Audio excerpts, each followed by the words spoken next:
Hebrews chapter 2.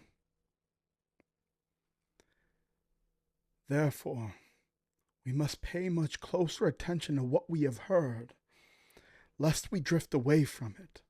For since the message declared by angels proved to be reliable, and every transgression or disobedience received a just retribution, how shall we escape if we neglect such a great salvation?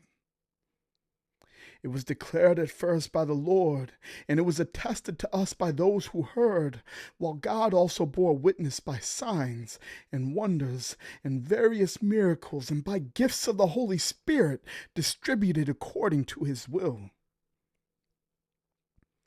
For it was not to angels that God subjected the world to come, of which we are speaking.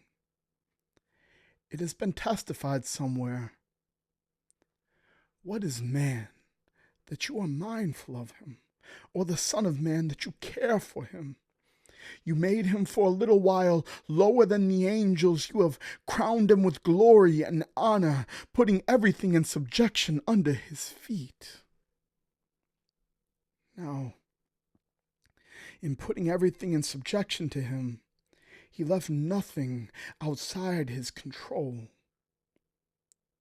At present, we do not yet see everything in subjection to him, but we see him who for a little while was made lower than the angels, namely Jesus, crowned with glory and honor because of the suffering of death, so that by the grace of God he might taste death for everyone.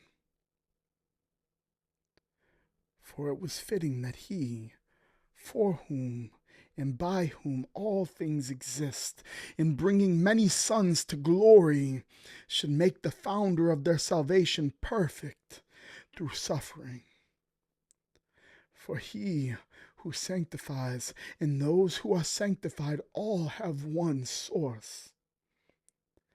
That is why he is not ashamed to call them brothers, saying, "I will tell of your name to my brothers. In the midst of the congregation, I will sing your praise." And again, "I will put my trust in him."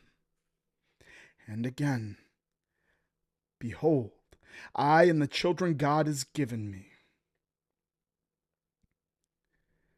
Since therefore the children share in flesh and blood, he himself likewise partook of the same things, that through death he might destroy the one who has the power of death, that is, the devil, and deliver all those who through fear of death were subject to lifelong slavery. For surely it is not angels that he helps, but he helps the offspring of Abraham. Therefore, he had to be made like his brothers in every respect, so that he might become a merciful and faithful high priest in the service of God, to make propitiation for the sins of the people.